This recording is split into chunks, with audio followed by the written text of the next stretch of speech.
Hambe-ke aye esangomeni babathando uzo-consult-a mayelana nomemulo. Ufuna ukwenzela ulizwi umemulo. Manje ufuna ukuzozwa ukuthi wagwani before awenze. Bese efika laphaya sifike sithi isangoma ayi abaphansi abekho happy. Kumele alungise umsamo, uzomnikeza izinto ezofike like ayisebenzise ukuze alungise umsamo loyo. Right, asukume-ke ahambe.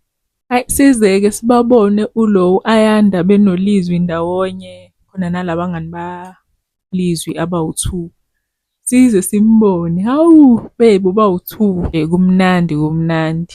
Mfethu lapho buka nalabangani laba abangani balizwi mfethu nalo ngicikayo nje nalo mngani lo owumngani.